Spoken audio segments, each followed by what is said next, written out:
Just start recording. Profound Podcast Ep.1. Today I'm here with an old guest. If y'all are hip to the channel and hip to the old podcast I used to do, we're bringing them back in action. And I have my man Giles with me. Bro. I can do this every time. So yeah. In terms of what we're talking about today. Really freestyle, you know? So last time I talked to you about discipline. Let's get back on that subject. You say your definition changed. Let's hear that new definition. Yeah, I just have a more clear definition. Type. I was reading this book, and shout it out.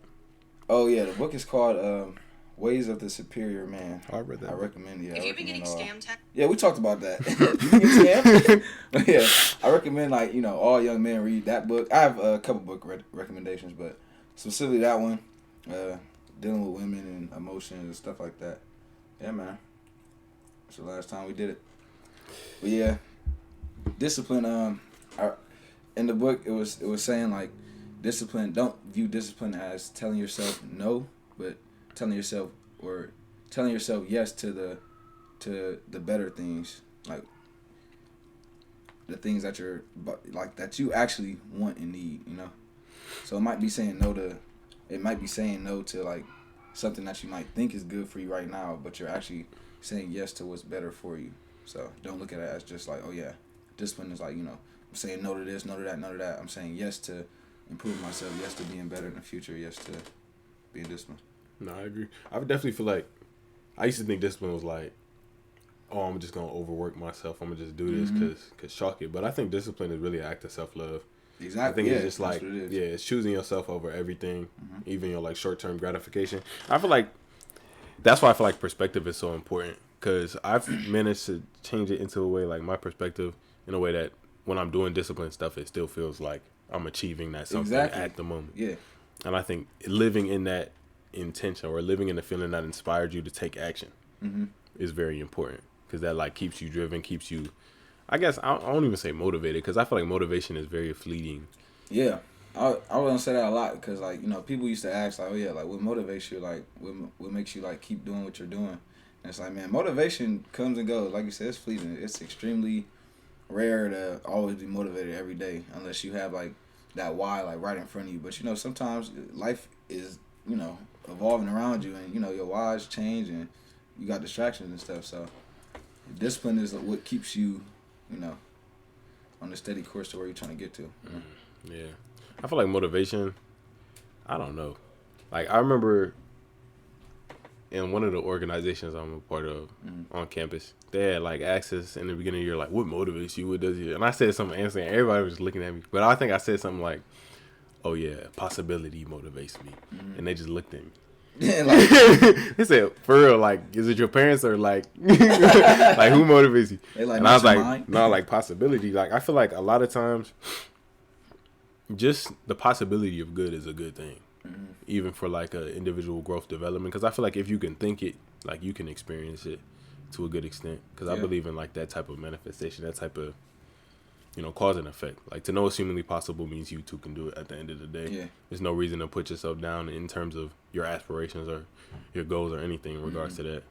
I just whenever I'm trying to explain to somebody to that, what you're just saying right now, when it comes to anything being possible, as long as you're willing to put your effort into it.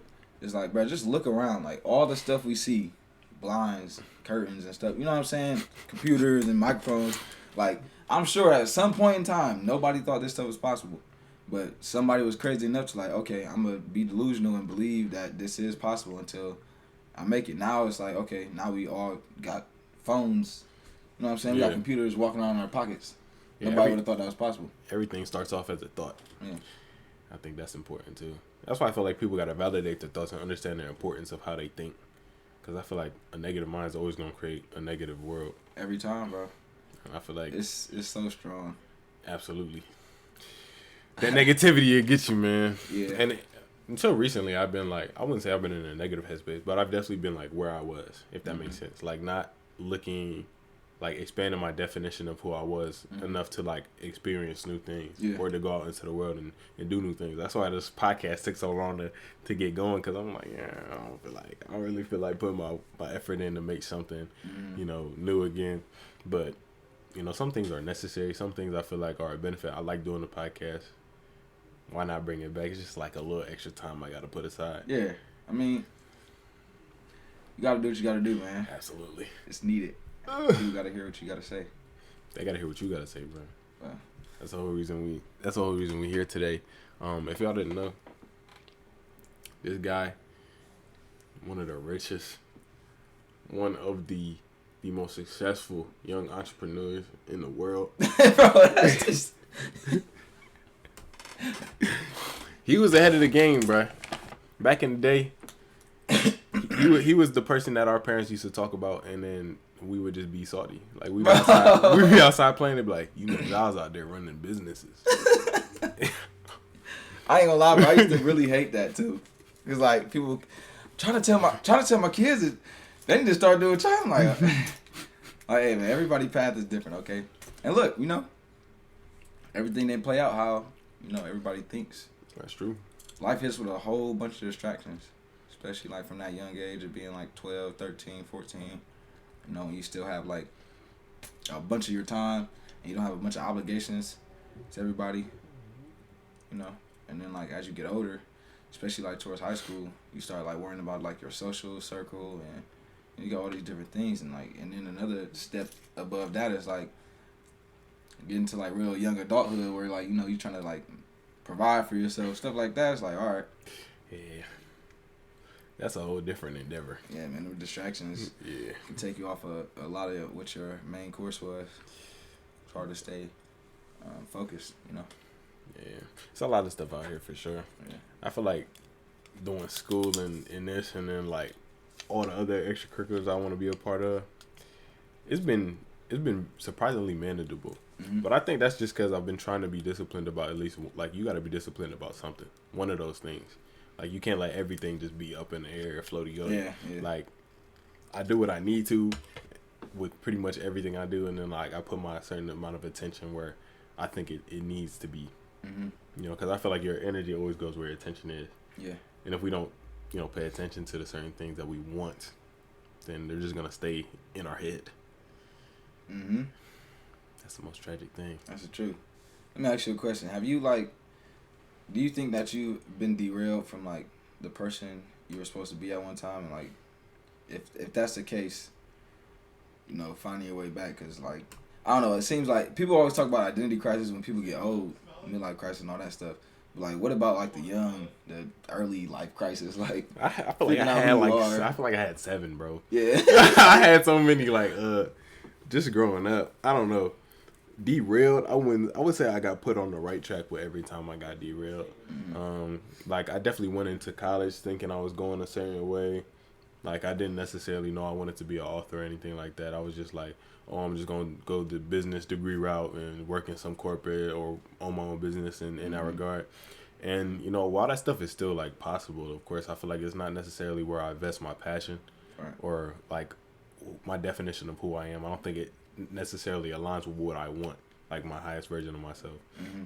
So I think that derailment is really just like most times just a reality check, just letting you be present enough to like see what path you're on. Yeah. So you can see if you're going in the wrong direction or not. That's super important, bro. Because I feel like a lot of people get into this habit of just seeing some type of objective end goal, like the amount of money an occupation makes or something like that, and then they just start on the path without actually assessing like what they're doing at the present moment.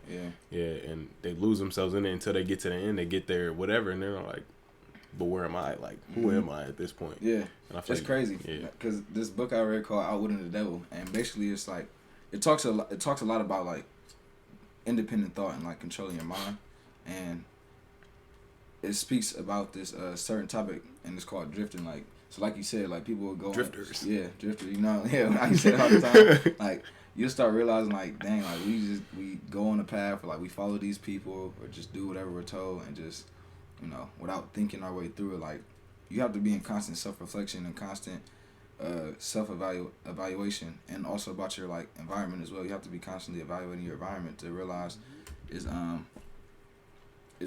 what you have around you and the people you're with every day is like what is all that benefiting you and your growth, you know what I'm saying? Because if it's not, then like, and you're not like, you don't realize it and you're not making a change about it, you're just like either being stagnant or going on a path that's just bringing you down. Which you're not changing, you're choosing, man. Yeah. I agree to that a lot because I feel like I spend most of my time with myself, especially nowadays. Mm-hmm.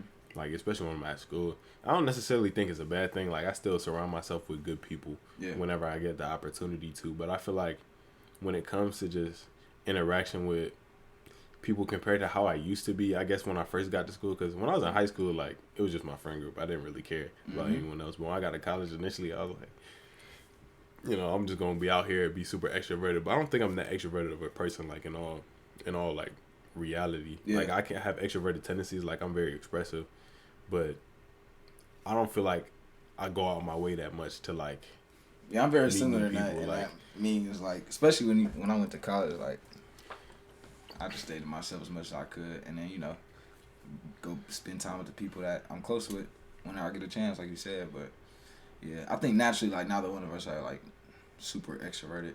It's just like when you're with the people that you super close with. Like, bro, we cannot talk for months. Like, we don't talk for months because, you know, we got lives and stuff. Yeah, so. I ain't seen the dude in like a year, bro. Yeah, like, I'm gone, he gone. Like, we all, you know what I'm saying? We all in different states and stuff. And I'm pretty far down, so it's like, you know. But the people that you, like, the type of friends you have will benefit you in the right way as long as y'all know who y'all are, you know? So, like, we come do this, talk for hours.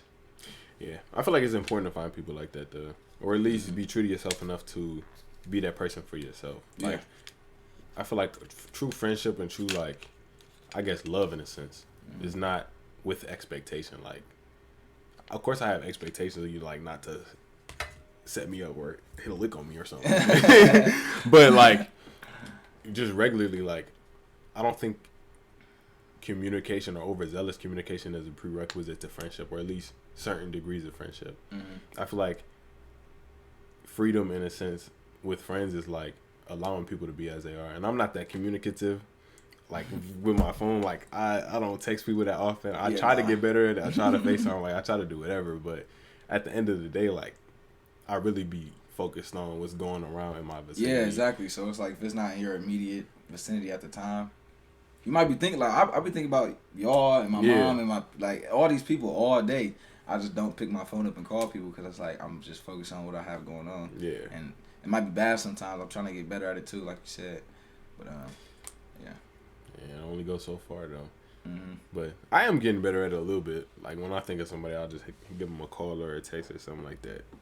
Especially people that have expressed, like, something akin to, like, because that's what they're used to in certain friendships. And that's what I peeped, because our friend group was a little different. Like, we grew up with each other, and that was pretty much it. Like, in terms of, like, the rest of the high school, rest of the school, we weren't, I won't say you was a little tapped in.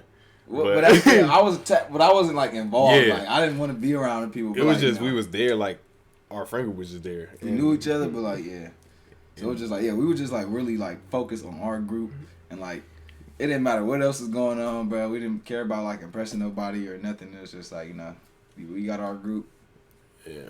If our group going here, we gonna go. If they not going, we not going. Just like, yeah. And I feel like even when you get older, that kind of stuff is important too, to recognize that you shouldn't have to compromise your identity for the people you're around. Just in general. Like, I feel like I haven't really had to, or at least I haven't intentionally done so. And, like, especially recently, I'm trying to just walk into each new situation with myself, like, at the forefront. Because I feel like you don't run from what you want to overcome in a lot of senses. So, like, if you feel like a situation is going to be, like, troublesome, or you feel, like, nervous about it, I feel like that's the opportunity for you to really walk through it. Because I feel like the best way is to walk through it. And I feel like if we let our minds space out while we're doing those certain things, and it's not really us achieving it, more so, like, who we think we are, like, our projection of who we think we are, our ego or something like that. And I feel like what the ego achieves is, like, cool and all, but I feel like there's always situations which wipe your ego away and you're left with who you actually are. Yeah, exactly. And I feel like that's when people have them crises, because it's like this identity I built up in my head isn't what actually is right here. Yeah. Yeah, I feel like it's important to sort of understand what your embodiment is, like who you are actually on the inside. Yeah, I think like, I don't know, bro. When a bunch of stuff happens in life, like it's hard to stay. It's hard to. You really have to like sit and take some time to like think about like, dang, am I being like who I'm supposed to be? Like, am I being myself? Like my authentic self, who I know I actually am. You know, and I think like everybody, or I won't say everybody, but like I can speak for myself, and I know like this happens with a lot of people. Like you become like whatever your environment is and who you're around and stuff. So, you know, people get to changing and stuff. But I think a lot of people don't take the time to realize, like, okay, am I acting different with these people? Am I acting, you know what I'm saying? Like, when I'm my rawest, like, when I know who I am at my raw form, when I'm around certain people, like, I know, like, with you, I'm my total true self, you know? But I might not act the same with somebody else, and I'll check myself, like, dang, why am I being different for these people? Or, you know what I'm saying? Sometimes sometimes it is necessary. Yeah, you don't want to let people in. Yeah, sometimes it's definitely necessary. Yeah. Then I think it's, like, sometimes people go, like, super far out their way to be different towards other people, and it's like you might be the people that know you best, that are like actually close with you, like probably be disappointed with you, like, dang, like that's not really you, bro, you know? Yeah, like who you showing off for? Yeah, like, but I was lucky in regards to that, because I had Drew in college with me. Yeah, so like I never even like I might have juiced it a little bit at least in the beginning, because like, again, like I started being a little bit more extrovert. I was just trying to get out there. But like, we were roommates, so I would come back and like, you know, you gotta be who you is. Yeah, when you get back to the room. You remember real quick, like, dang, like I gotta get your back. Homie gonna check you, like, bro, like why you doing, like, you know, something. But even so, like, I feel like my authenticity then wasn't even what it is now. Like I feel like I was still operating from an ego, but like, an ego of like who I was before college, and I think understanding that also helps too. But I feel like people always reference themselves from the past, and I've been trying to get out of the habit of doing that. Same, bro. Like, because I try and like stay. Yeah, that's one of the worst things you can do, honestly. And the reason I say that, well, not one of the worst things you can do. Let me like, there's balance. There has to be some type of balance. You have to reference the past, of course. You know that so cliche. You don't repeat it. Yeah, that cliche thing with like checking the rear view, but like not staring into it. Like, I don't like cliche stuff, but like it's kind of an accurate, you know, depiction. If you can think of that, that's what it is. Like when you're realizing who you are, who you were, and like who you're trying to be. Because, you know, the past is important, but it's like when you reminisce on the past too much, or like think on the past too much, those thoughts of, you know, the person I was, or like the mistakes I made, can like eat at you and the person you're trying to become now. You know what I'm saying? Yeah, it keeps you stagnant. Yeah, literally, like it keeps you stuck pulling in that you place back. that Like you it'll were. pull you back. Yeah. Yeah. What isn't resolved always repeats in that regard, I feel like, and I talk about that in my videos like all the time, because I feel like the past is like something I have to confront all the time, because I feel like any discomfort we feel with ourselves when encountering a new situation isn't like discomfort with the situation, but discomfort with the previous version of ourselves that's not accommodating this new experience. Dang, hold on, bro. And that's why it's some like I feel like it's true, because like every time I've actually allowed myself to be within like a new experience, it always feels like euphoric. Like I've actually been there to do it, and I feel like a lot of people don't give themselves that liberty because they're too stuck in like who they were in the past. Like, oh, how can I get myself to be ready for this situation? They try to think about it just more than let it be instead. Let it, you know? Because I feel like the overthought is what contributes to the anxiety and stress about certain situations. I don't think it's easy to just turn off your brain and stop thinking. Yeah, it's extremely hard, especially when you're somebody who thinks a whole bunch. Yeah, like, I know. But like, I think a hell of a like, I know. Like I'll be mad. Like if I can't sleep, bro. Like it'll be times like, why am I only getting 4 hours of sleep, but I'm like still awake and I'm just thinking. You know, it's like, bro, it's hard to turn your. It's almost impossible to turn like that switch off in your brain to stop thinking when you're a person who thinks a lot. But yeah, trying to like balance how you look at the past and like let it affect you now. It's something. What you said about it, like the being in an experience and letting it just be euphoric, like being in the moment, living in the present in that moment, because I don't know, I think a lot of, like you said, bro, like it'll really not eat at you, but like, I don't know the best word. I don't know how to word it. It's not even like an eat at you, because people do it so natural, like it just is what it is. Yeah. And I don't think you realize the way you undo yourself with like certain actions and certain like not allowing yourself to be present until you are actually present. Like I didn't realize what I was doing to myself like up until now, until like now. Yeah. And I think I shouldn't like punish myself for that, of course, because everything's more clear in hindsight. Like everything's always going to be more put out there once you get everything out there. Mm-hmm. But I feel like to turn off my brain, because I don't feel like I turn it off, but like I feel like you have to, not even that, because I feel like distraction only goes so far, like with your brain.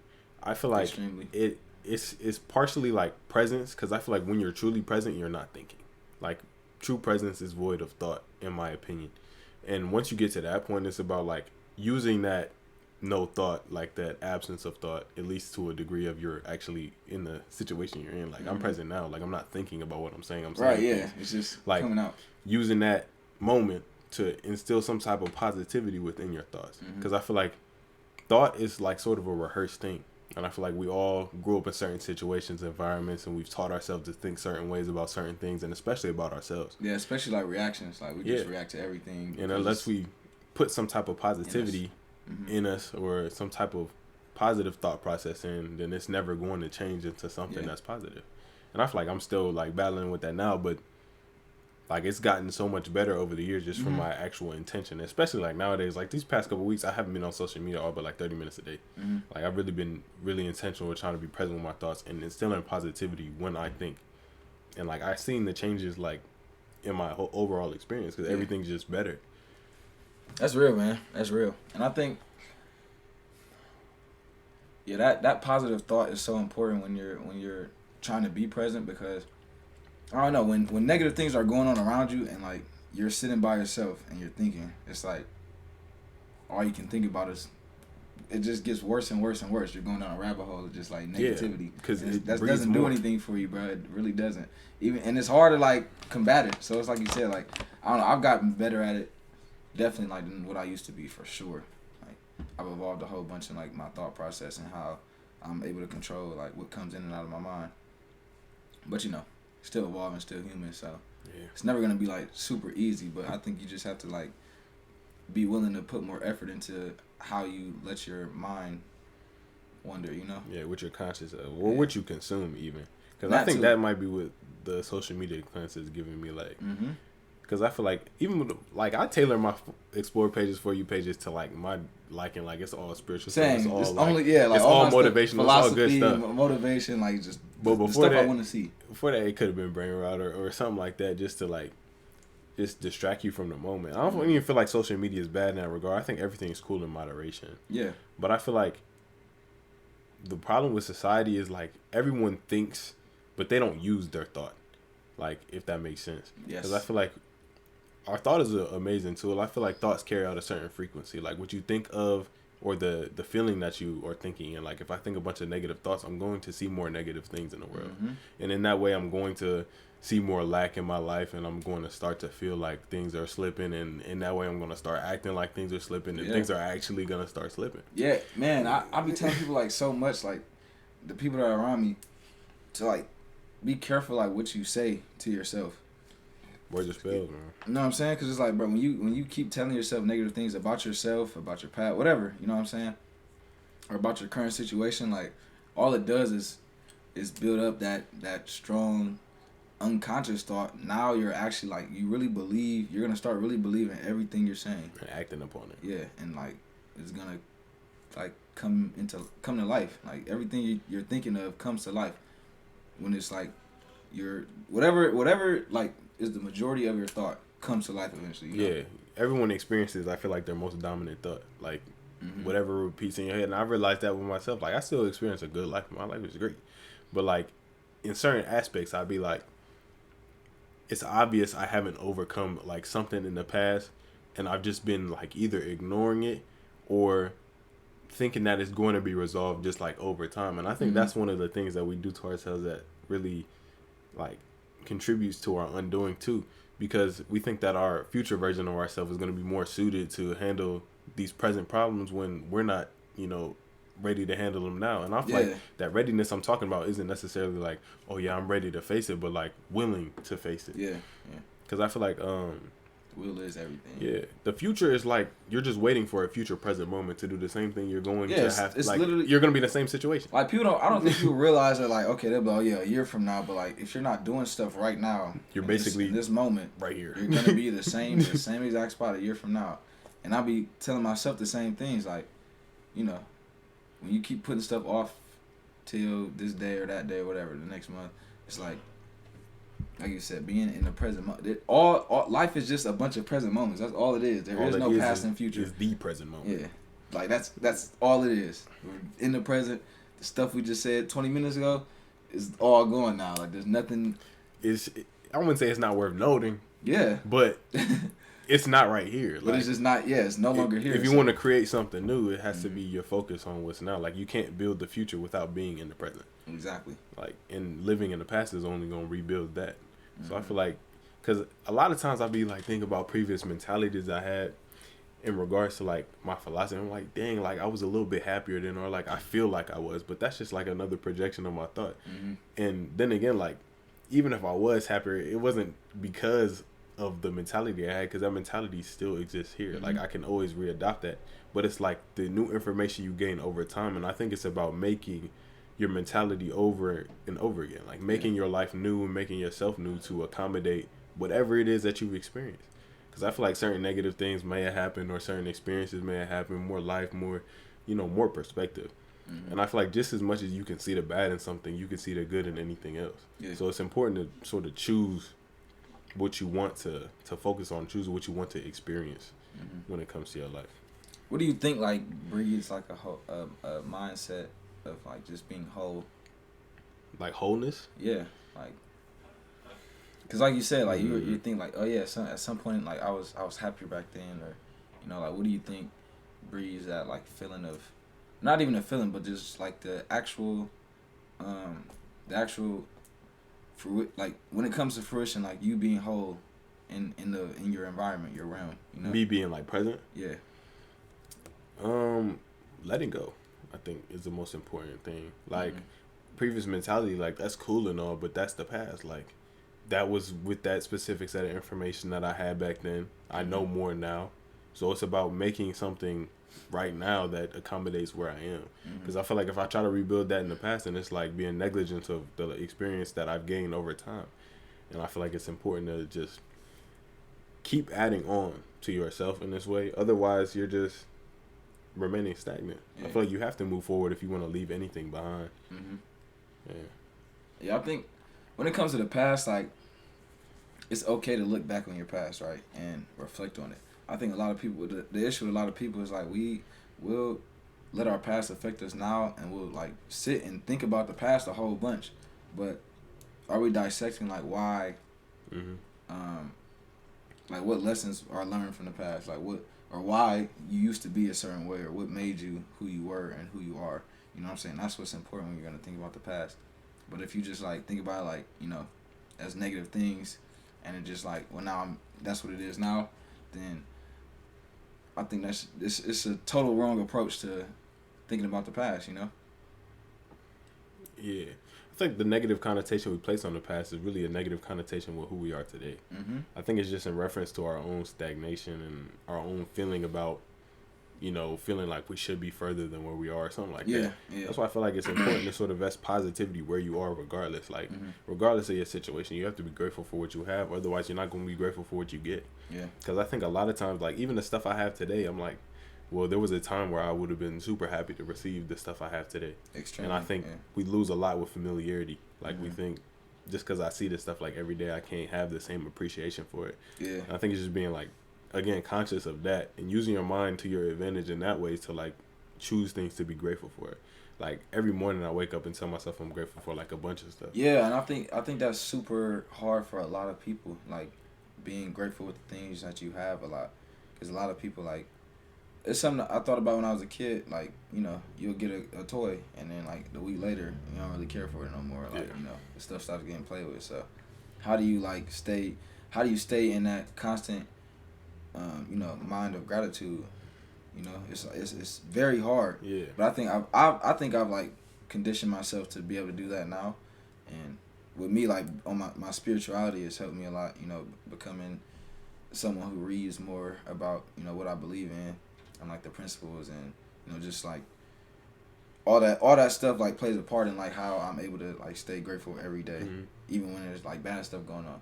I still like, you know, the things that are like right in front of you every day, you still have to be grateful for, because then you won't like appreciate it until like it's gone, you know. That's something I always think about. And that's the worst thing to experience. It's terrible. Then you're like, dang, like I had this. Yeah. Everything's always better in reference. Like that's why I feel like you shouldn't let your things that you're grateful for live in reference to each other. Like I feel like the second we do that is the second we lose a lot of the stuff we have. Like I shouldn't be like, oh, I like this phone only in reference to the next phone I get. Like I have to like what I have. Yeah. Otherwise I'm not going to use it to its full capacity or appreciate it for what it is. Like if I have this, I don't know, this microphone that I'm using right now, and I know a better one exists, which I do know. I'm not going to say, oh, I hate this microphone because a better one exists. You have to appreciate what you have because this is what you're doing. Like, this is what I'm using. This microphone is giving you a whole bunch of it's positive, you know what I'm saying? Like, it's resulted in a whole bunch of good things for you. So it's like, why would you be so quick to, you know, throw that microphone away or not care about it or not appreciate it? Not appreciate it for sure. Like you still got to appreciate what it was, and you know, you might need a better microphone and to move up to the next level, but you still appreciate what that microphone did for you. Absolutely. You know? And even like if we take it off of like material, I think it works with yourself too. Like if you don't appreciate who you are in this moment, like what's gonna make you appreciate who you are come some other time? Like I'm way more patient, way more charismatic, caring, loving than I was a year ago. Man, yeah. And if I don't appreciate that part of myself that lives in me now, then I'm constantly going to be living in reference to, oh, like there's a future version of me that exists that I'm grateful for. But you can be, you know, you can love yourself while you're changing. Like you don't have to, just because you see a better version of yourself in the future doesn't mean you have to depreciate what's currently here. Yeah. And I think that's what sort of leads to our stagnation. We're trying to get to the future because we think that it has to be built on like, I'm leaving myself behind rather than I'm like renovating myself or I'm making new what's currently here. Yeah. And I think like I had this conversation with someone else too. Like recently, it's like the core of like all people, you know, you don't start off like this negative being, you know what I'm saying? Like at least I don't think that everybody does. For the most part, you know, people probably don't come out the womb, you know, you're an innocent baby, like, you know, so I think whatever our environment breeds us to be is what we become, you know? Right. And it's like you can't really let that affect how you think about yourself, you know? Like you might think like, dang, I'm now who I am is just so bad or something like that, or like the things I do now are so bad. But it's like I think you have to realize like I'm not saying not taking accountability for like, you know, your actions and stuff. You always have to do that. But I think also, you know, still being logical about some of the reasoning behind, you know, what makes you who you are, and being able to accept the fact that, you know, the past is the past and you can't really control what people did to you or how people, you know, did things with you, whatever was around you. Yeah, you sort of got to let yesterday be yesterday. And I understand what you're saying in that because I definitely have lived in that before. Like same, bro. Like it's hard. It's hard to let go of that, but I feel like even so, once I don't know that because that's why I like think my ability to like be conscious of these certain things and like meditation was definitely a great thing that helped me in just becoming more conscious of the way I think and how that sort of contributed to the way I'm experiencing my life. Because I feel like once you become conscious of something, like if I can say, oh, I know this happened to me and I know I'm thinking this way because of this thing that happened in my past, I feel like as soon as we become conscious of that, then it's our responsibility to look at that and move through it. Yeah. Because I feel like, I mean, of course with certain grand things it's more difficult, but I feel like that doesn't take away from its importance. I feel like even if something is difficult, that makes it like all the more important because it's obviously like attached to your character. Yeah. And I feel like if we want to be free in any sense, it's about freeing yourself from yourself more than anything. Yeah, that's yeah, that one right there is the one. You gotta free yourself from yourself. Yeah, letting go of yourself is one of the hardest things, one of the easiest things to do too. Yeah, like you might lose yourself and let go of yourself in the wrong way, and then it's also hard to let go of yourself in a positive way, you know? Yeah. Like letting go of who you used to be or what negative person or negative things you did. Like, I don't know. I find that was like one of the hardest things, you know, especially, you know, dealing with myself going into spirituality. You know, when you're reading about, you know, repenting and all that stuff, it's like, dang, like am I good enough to, or like all the negative things I've done or whatever, you know, like the person I've become. You might like think so negatively about how you were or what you've done and stuff like that, and it'll affect like you forgiving yourself, like you said, moving on from yourself, getting out of your own way, things like that. It's dangerous. It is. But I feel like, see, I don't know my relationship with like thinking about like my past negativity. Like, I think the best thing that we can ever do for ourselves is do our best, really. Like, and that means like being conscious enough to make the certain choices that don't align with who we used to be. Like, I definitely like the way I handled my relationships in the past, the way I handled a lot of stuff, I feel like it was unbefitting of who I actually am. Yeah, exactly. And like, I feel like totally the only way to truly like overcome that is to consciously not do it again. Yeah, to constantly make the choice. Yeah, make the choice to be better. Making the choice every day to be better. Sure, like it's permissible to an extent. Like if you're not conscious of it. Like, oh, I was doing that stuff, but like I didn't recognize what I was doing. But as soon as you recognize it and you still do it, then that's when I'm like, yeah, you're done for. Like you're consciously doing this. But you can't necessarily qualify someone's consciousness. That's something I don't really understand. I think that's the hardest thing is like, you know, being who we are, like very emotionally intelligent. We just having very emotionally intelligent, very conscious in what's going on in ourselves, around us, with other people. Like naturally just being an empath and stuff. I'm not sure like if you would consider yourself like a super empath or not. I would say I'm empathic, like in terms of I can look at a situation or I can like look at someone's reactions. I can understand like feelings, like, but I'm not gonna necessarily I don't project them onto myself. I would say, like, I don't. Yeah. Like if somebody was just crying across the room, I'm not gonna feel that. Or just being I think like being conscientious as well. Like just you think of like others at the same time. Yeah. Do stuff, like if I see something happen like in a family gathering, and I'm like, oh yeah, I wonder how he's feeling about this. Like that would probably make him feel like, hey, let me talk to him. But everybody not thinking like that, so it's harder to deal with. It's harder to see someone else's perspective. Like, and I get at myself this all the time. Like, dang, like they're not thinking the same thing I'm thinking. So it's harder for them to like feel and understand the same things I'm thinking and feeling and understanding. Well, just like a perfect example is like when I pulled up and you said, hey, make sure you park behind me. And I already parked behind you because when I first pulled in, I'm thinking like, you know, if somebody else needs to pull out, I'll pull in behind you because, you know, me and you are sitting here. We're not going nowhere. But if somebody else needs to leave, but everybody don't think like that. You know what I'm saying? Yeah. A lot of people have themselves at the forefront of their attention. I don't think that's a bad thing. It's not a bad thing. It's just like something different to navigate. Because, like, I think to an extent, like, if you always live in reference to everything around you, you can never be the subject. And I think you should be the subject to your own experience, but I don't necessarily think that you should be, like, on the forefront of your own mind, like, every time. Like, who you are, or you're here to experience. Not to be experienced by yourself in thought. And I feel like if you constantly live in a world of analysis, then the only thing that you experience is that analysis. Like, if all you do is think, then all you experience is your thought. So I feel like it's important to sort of be in the world when it comes to a lot of stuff. And, of course, like, that's with a grain of salt. Like, I obviously can't navigate it's everything. A lot harder than it. You know, but it's easier said than done, of course. It's just about having like a certain intention, I think, and getting better with it over time. Because, like you were saying, like you don't know what's going on in people's head, like anytime. And I feel like that's something you really have to just let go and just like try not to assume to the best of your ability. That's one thing my pops told to me. He's like, I try not to assume anything. I feel like that's a very good thing because I feel like what you assume is like more of a reflection of you than it is of anyone else. It is. It definitely is.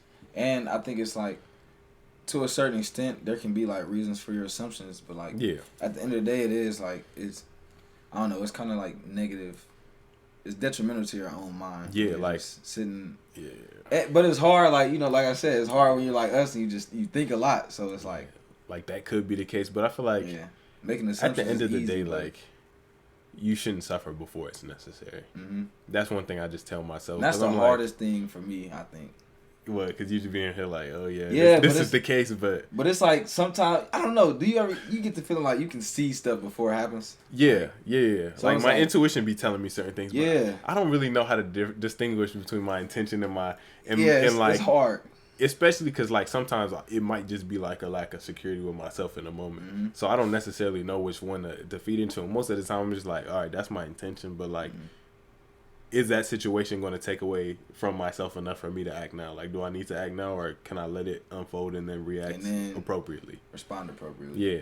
So I just, most of the time, I just let the path roll out, because at the end of the day, you can't control the situation, but you know you're going to be a part of it. So I think the affirmation should always go to yourself more than the path you're walking, because you have to be the one to walk the path. So I don't know. I just think it's important to just be where you are when it comes to certain assumptions and stuff, because I mean, it could be 1,000 things, but the only thing that's true is whatever you experience, I guess. Because that's one thing that's crazy to me, I think, is like, you never really know someone's intentions behind something. You never know, like, what's going on in their heads or anything in that regard. So I think it just gets misconstrued, because people like to think that the way I'm thinking is going to be like the way they're thinking. And I think we think similar, but like to that same extent, we don't think the same. Yeah, exactly. Like, so I don't necessarily know. I think explaining certain people's actions via your own diagnosis is sometimes just, like you said, it does take away from yourself, and you live in a certain world of negativity by doing that. Exactly. Like, assuming certain people's actions are negative towards you, and then you start feeling bad about yourself. And I feel like that's the reason that you the reason that you looked at it in a negative way in the first place is because you already feel bad about yourself in a little bit. And I don't know if delusion is what you would call it, but sometimes you got to be a little bit delusional with your approach to life, because there's so much possibility out there. And I think the best perspective is just going to be the one that accommodates you most wholly. And I feel like that's what's going to allow you to be the best version of yourself. Because living in other people's perspectives is one thing, but I feel like that also takes a certain degree of honesty with yourself. I think most people don't have that. That's what it is too. Yeah, like, you really do have to know yourself. I think it's very, like, that's always been my issue at school, man. Like, we get, I don't know. I just have always felt like we get taught so much about all these external things to, gaining knowledge, and which is good. You need knowledge, gaining knowledge, and remembering other things that are all external, but like, we don't get taught how to deal with internal stuff, things, which are so important to becoming a good person, a person you are. So it's like, if you're not able to, reflect on yourself, and I think our school like kind of did a good job, with the IB stuff, reflective, caring, positive, all that stuff. But it's like, I'm saying, like, those are just words to at least throw the words up. Yeah, because it's like, what there's some mean. schools that don't even have any of that. That's true. Being principled, they're like, be principled, like, So I see, like, some schools, there are programs and stuff that like try and make an effort to at least, talk about being a decent human. But it seems like a lot of what we get taught in the years that really matter the most are all external things, and it's like there's no type of balance for, understanding who you are and why you think the way you think and the things you've been through, all that. You know what I'm saying? Like, you really need that, because if you don't have any, like, if you're not able to self-reflect and like kind of self-diagnose certain things, you won't know how to help yourself. You're not able to help yourself or have other people help you. You know what I'm saying? Because you don't reach out. How can you help yourself? How can someone else help you if you can't, like, somewhat help yourself too? Like, there has to be some give. I feel like you can't heal what you don't acknowledge, and that's one of the biggest things I feel like had helped me. I don't even know when I thought of that random, you can't heal what you don't acknowledge, but like, I feel like that's like the truest thing, because like, what you aren't conscious of, you're not going to actually take the steps to like approach or to make better. And I feel like even if you are conscious of it in like a distant sense, I feel like it's about bringing it to where you are. Like, you have to acknowledge it. And I feel like with our negativity, it has to be acknowledged. Like, if something makes me feel negative, I'm not just going to ignore it and be like, oh, that was just a moment. Like, what made me feel like that negativity? And I don't feel like I don't have to live in that negativity to acknowledge it. Like, I don't have to feel negative in confronting my negativity. I just have to be aware of it. Yeah. Like, I just have to actually give my attention, my consciousness to whatever it is. And I think why we ask why is a very important thing too. Like, why you ask why this happened to you. Like, oh, why did this happen to me? Like, why are you asking why? Like, what makes you feel like, you're disposed to these certain things? And I think it always leads back to like who you think you are and how you think about yourself. Yeah. That's why I feel like being present is important, to sort of take a step forward from that thought, so you don't associate yourself with it too much. Because I feel like our thoughts is just, people define themselves with their mind too often. Way too often. And I feel like who we are is more easily like an expression than it is just something you think about. Like, you can think anything. Yeah. And that's such a true case. It's like the same thing, like when I say like actions are bigger than words, you know, it's that same thing. Like you can have all these thoughts, but you know, like just being who you are in your natural state is the most true and raw expression of who you are as a person, as a human being. So yeah, so you got to be present with that enough to see what you need to actually work on. I think people don't do that. They'll be like, oh, my intention was this. And I just talked about that in the video I recorded today, because I feel like we all get in the habit of speaking like our languages, like speaking English instead of speaking through English. Like, I think people get lost in what intention sort of means in the words they use. Bro, that's a very crazy... Yeah. Because, like, people will say a bunch of, like, words are spelled. I think that's very true. Like, you charge a word with a certain connotation. Like, certain words are negative, certain words are this, that, other. And we use them in a way that some people might not understand or may impact a certain person in some way. But you might not intend it for it to be that way. Yeah. But I think any type of conversation has to start with a prerequisite understanding. Yeah, there's always some intention behind what you're doing. And I think to speak through a language, you have to use your words in a way that allows someone to understand it. Exactly. Like, otherwise, you're just talking. You're just talking. You're just talking. And it's so crazy you say that, because something I learned, like, you know, reading about what I believe in years ago. Well, not years, like months ago. It's like difference between like actually being sorry and then like repenting. Like, you know what I'm saying? Like when people say like, oh yeah, you gotta repent your sins to God, stuff like that. It's like, okay, saying like, oh yeah, God, I'm sorry, and then going out doing it again tomorrow. It's like, are you actually, or you know, are you making conscious effort to be better? That's what like actual repentance is. So like, just thinking about that, when you said like, you know, people like speak English instead of speaking through English, like, do you actually understand the words you're using before you just putting yourself behind the words? Like before you just say something, like, do you really understand what that word means? Because like, you know, when you say like you don't have an intention to do that, but it's like, well, that's not what it was. So clearly, you know, I don't think people like really realize enough like to dissect what words actually mean before they use them. Because you know, when you use words and you tell somebody something, it carries weight. But and of course that could be dependent on like their situation they're bringing and whatnot. But I feel like as intentional as you can be, like sometimes you just gotta again understand who you're talking to. But that's neither here nor there. Sometimes like again, like you don't know what people I guess understand or what they connotate certain words as. So at the end of the day, it's just about being amiable to the other person, like being malleable enough to actually have the conversation. Like you can see the way people interact, and I think some people like when they're speaking to each other, it's like I don't even know how to explain it. Go ahead. But like in terms of like our egos and stuff. Yeah. Because I feel like most people don't meet people where they are. Yeah. They meet people where they think they need to be. And like I just see it all the time, and especially like in like social interaction in college, because people be like, oh, like do you like? I remember one conversation, someone was like, oh, this is kind of awkward. I was like, I didn't feel no awkwardness. So I'm like, who made that up? They was like, you know what? You're right. Like, why does it have to be that way? And I feel like we charge ourselves with this role that we have to play when we get out into the world. Yeah. And I think we get so accustomed to the role that we forget we're playing it. And then once we realize we're playing it, that's when people have this like identity crisis. Like, oh, who am I really? Who am I really? And I think the question takes away the answer a lot of times. Like, oh, who am I? Like, I think it just takes you being present enough to watch yourself. Yeah. To truly figure that out. And if you don't like who you are in that sense, then it takes you being present enough to choose when to do certain things. Like if I want to be patient, it's not just about me telling myself, oh, I want to be more patient. It's about me being present enough to get into a situation where I can be patient and then making a choice to be patient in that situation. It's like those things with like God, you know, where they like, you know, if you ask for strength, God won't give you muscles, he'll put you in the gym. You know, stuff like that. Like if you ask for peace, God will put you through this, and you know what I'm saying? You gotta give to get. Yeah, you have to experience the negative part of what you want to get the positive out of it. You know what I'm saying? Yeah. So like the thing with patience, like how can you be patient if you're not put in a situation to act on patience, act with patience? How can you be courageous if you don't get put in the position to be courageous? So it's like people will ask for these things, or you know,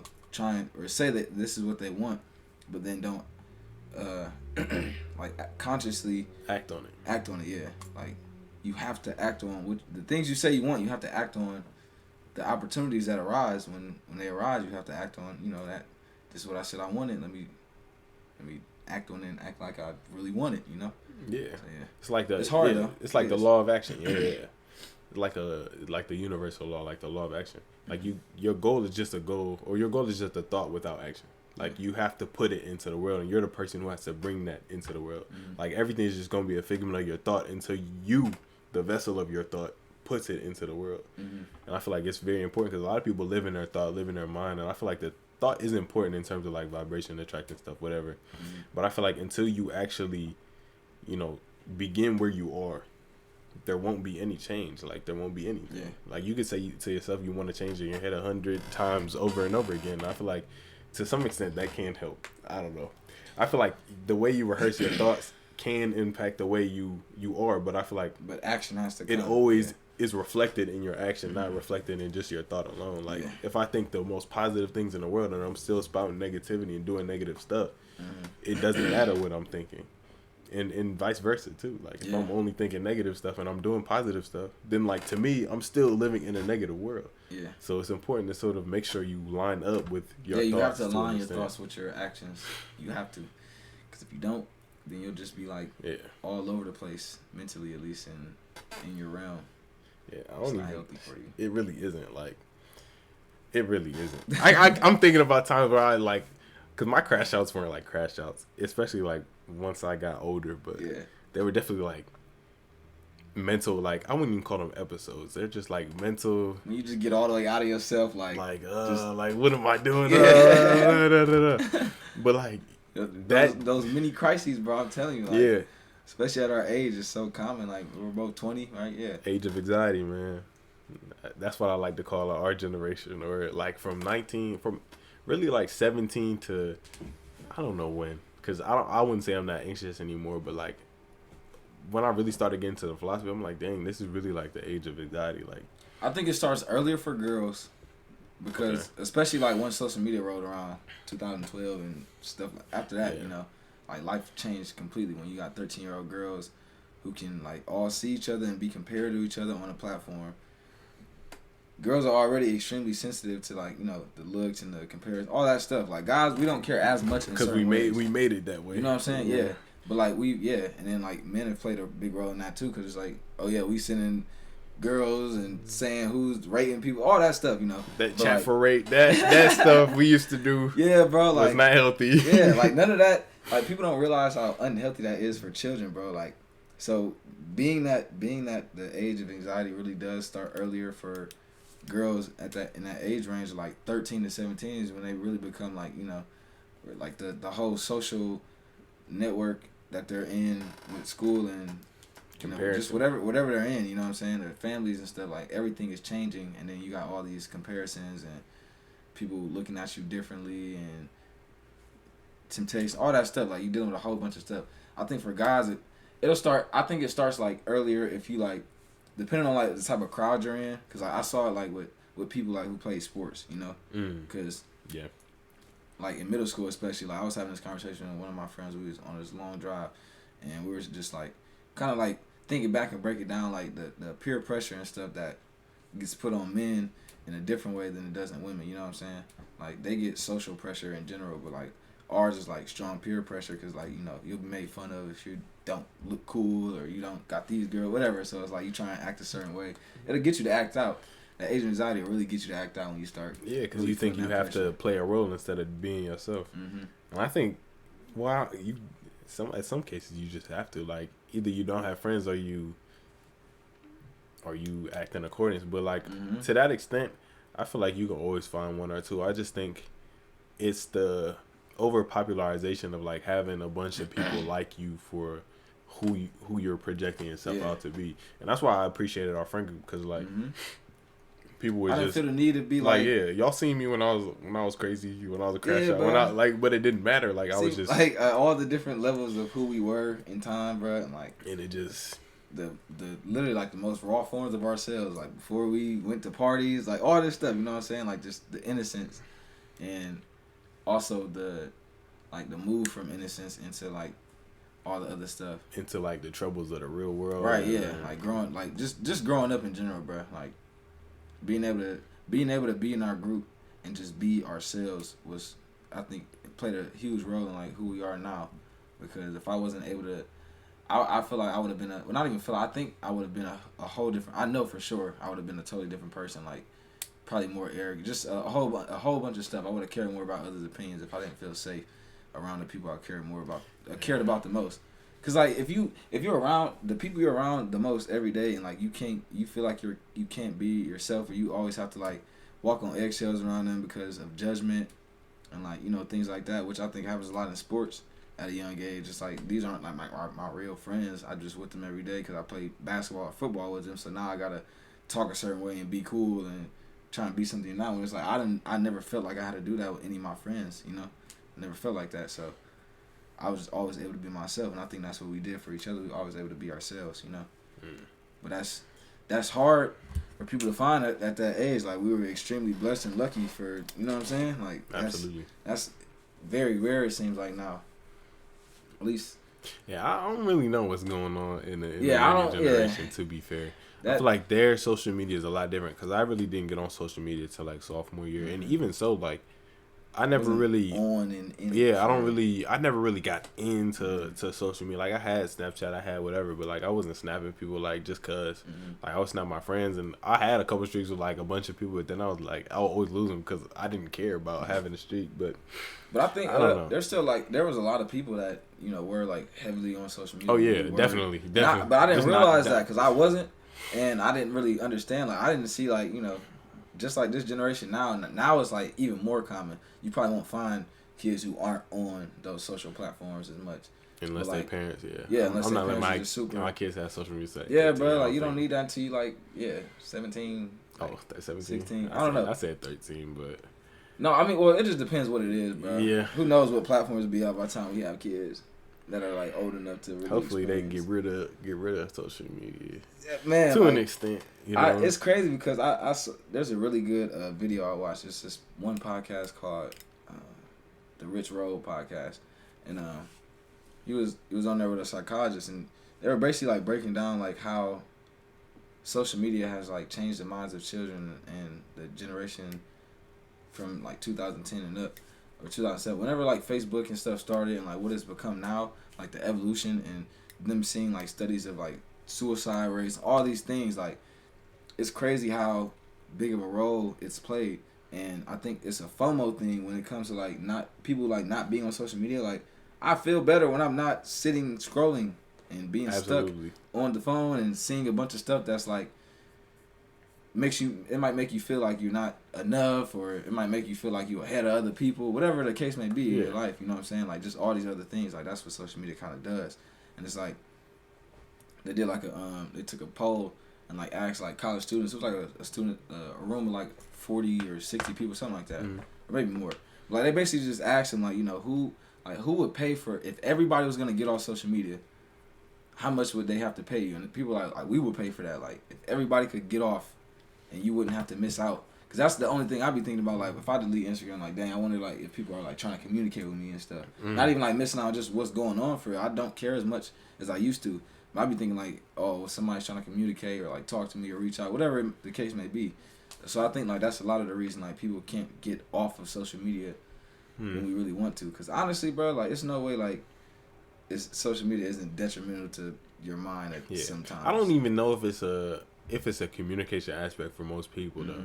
I think it might just be like, because I think social media was like created to take away into attention spans, and I think there's no other outlet for short-term like gratification in the world other than like stuff you can get from the internet or social media. I think that certain social platforms were like originally Facebook and stuff like the that's initial like intent was made to.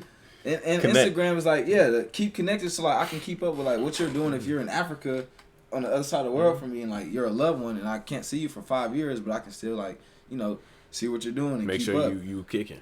Right, but it's like it's been taken to a whole nother level. So it's like you said, now it's like an over I don't even know the word, like just trying to keep up too much with what's going on. Like you feel like you have to keep up with like, how do you follow 10,000 people? And you trying to keep up with everything that everybody's doing, stuff like that. Yeah, you don't even care about all but 100 it's for like, real. Bro, it's like you keeping up with everybody else's life, and but like, your own. what about your own life? You know. So I think, like you said, it's like become a huge distraction.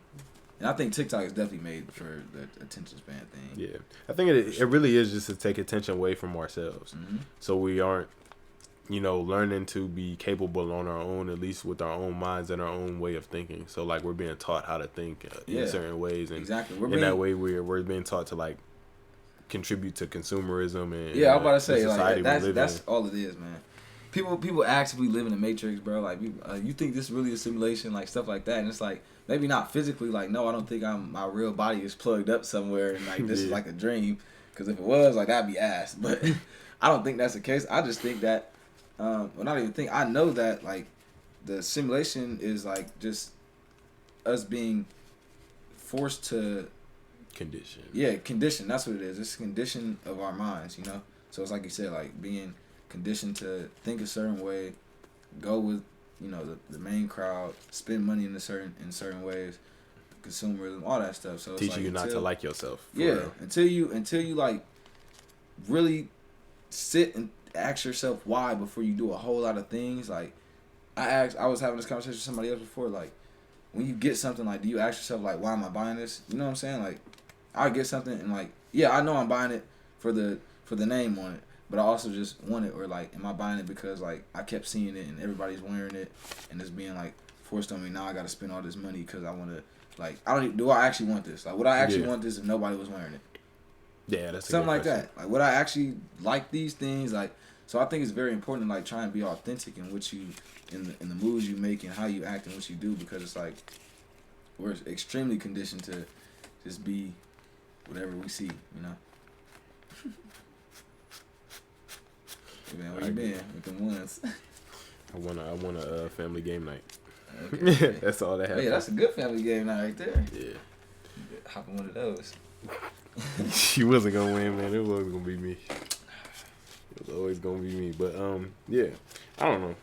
I feel like just a lot of stuff out here is sort of conditioned. I don't even think it's a social media thing, to be honest. Like it didn't just start there. It was long before that. Like this system is sort of 50s, built right? to like whatever. Whenever people stop, whenever the focus was put on, I don't even know how to explain it. Like when we stopped valuing ourselves more than we value things outside of us. That's what I would say. Because like I think a lot of people view their goals as something more valuable than they are. And in that way, they make it harder for them to actually achieve, because like you have to bring yourself to the level of your desire every time. Like you always have to. And I think it's just important to recognize that if you're the one giving it value, then you have to be more valuable than it.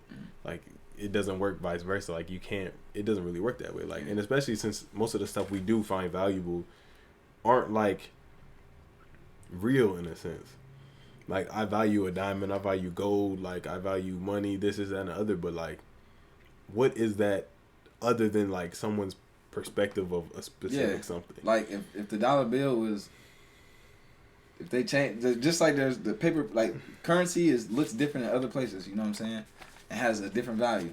If you bring a peso here, it's not going to get you the same, but it's all just paper. It's literally all the same. It's all just like a representation of something. Basically what we're trying to say is nothing is real, people. Don't take life too seriously. Don't take life too seriously. Take yourself seriously though, not in the sense of being stressed on yourself. Just be a good human, man. Like just, I wouldn't say take life seriously or make life personal, but make it intimate. I would just say like try to appreciate whatever you can within your vicinity and have an affection for it, an affection for yourself as well, for being even at the baseline being able to experience those certain things. Yeah, I think I've been able to be very intimate with life in the last like year. That's something I learned to do. Even like when I get away from it, like because of my environment, it's harder to be intimate with life in certain areas. But like I think I've learned to do that, and it's a great thing to be able to have. Like when you're able to just experience, you can just walk outside and just like appreciate. This might sound stupid, but like just be able to appreciate the birds chirping, like just to like just that's very to real. Be in that mindset, bro. When I'm just like walking in the woods by myself, phone off, and I'm just like appreciating like what's around me at the time. it's like, man, like being in a romantic, it's like romanticizing life, basically. You know, I wouldn't even say it's romanticizing it. What would you call? I would call that experiencing life for what it is. Yeah, like just in a natural raw form. Like I feel like that's what life truly is, the appreciation. I think the thing that we experience most in that environment is like us. Mm-hmm. Like it's allowing us to not necessarily be on the forefront of our mind. Like it's when you stop overzealous thinking about yourself in terms of yourself and thought, like your ego, and you just allow yourself to be. Just to be. Yeah. And I think in allowing yourself to be, you let everything else be, and everything else becomes beautiful just by you allowing it to be what it is. Yeah, and like I think you get to realize like all the very small little details of like how the world and just nature works in general. You know what I'm saying? And you're just out letting yourself be.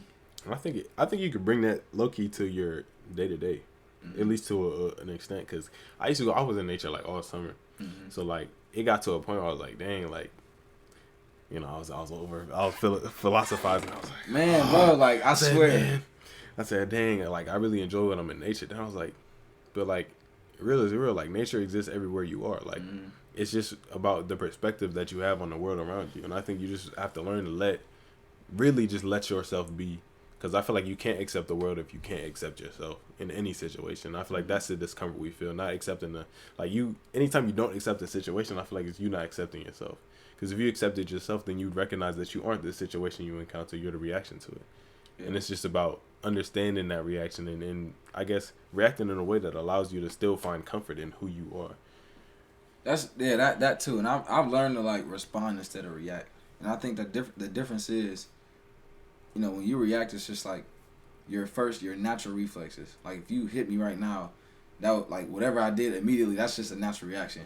But instead, okay, I've been punched.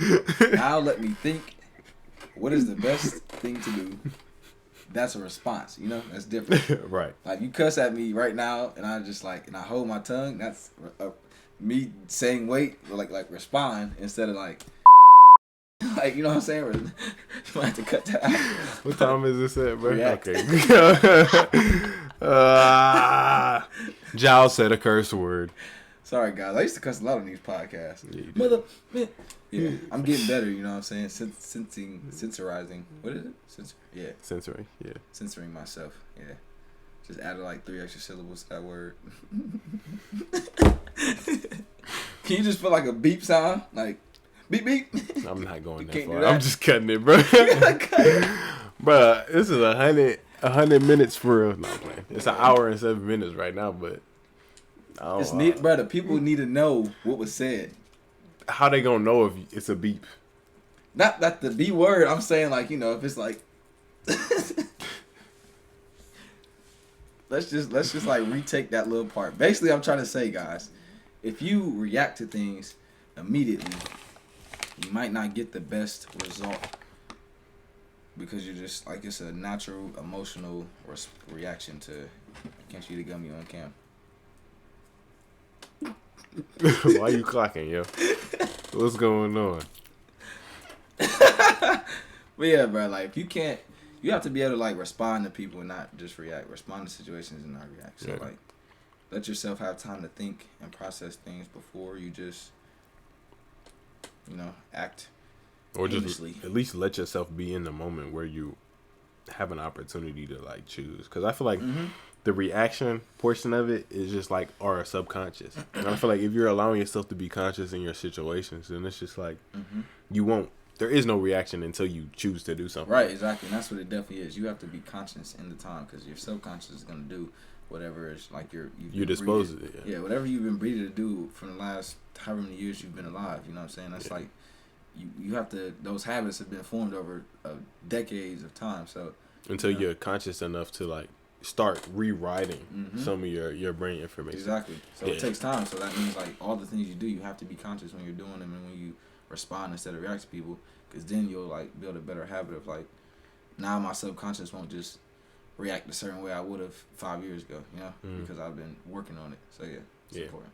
I don't even think it like I don't know if consciousness is necessarily like I think the way we view letting ourselves go and being in the present moment takes too much effort sometimes, because it's like we think about it in a way like oh, I have to consciously like hold on to my mind and hold on to my thought, make sure I'm not thinking so I can be here.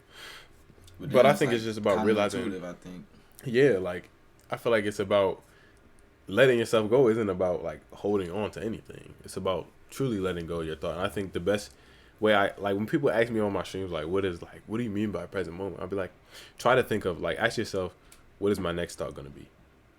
And whatever silence you feel or hear in your head for however long it is, like it could be 1 second until you think something, but that silence in between that second, that's what I would call presence. Yeah. You know, allowing yourself to be beyond your thought and being the observer of your thoughts rather than the one that's constantly subject to the experience of them. I think something that helps me a lot when I'm trying to just teach myself to just be in the moment, like without thought sometimes, which is like extremely hard. But I'll like just put on, you know, like these like ambient sounds or whatever the word is for that.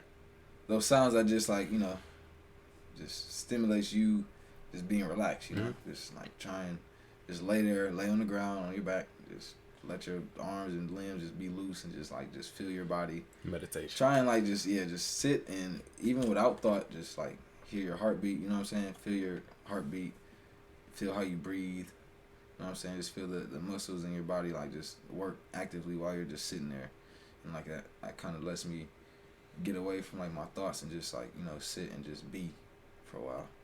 And then I think like it helps you with dealing with certain situations when you're able to just like calm your body down, like literally just calm yourself and your mental down for that little period of time and go back and figure out what you're trying to do, you know? I completely agree.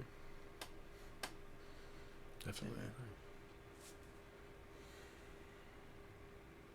Can this be the thumbnail? It probably is gonna be the thumbnail. Probably is gonna be the thumbnail. Probably. You think 1 hour, 11 minutes is cool? What, not enough? Too much? What? Nah, you think it's cool? I think it's cool. I think it's good. All right, y'all. Episode 1, man. Episode 1 is done. More on the way. Please stay tuned. This is going on a separate channel, by the way. This is gonna be on. I still gotta. I have it made.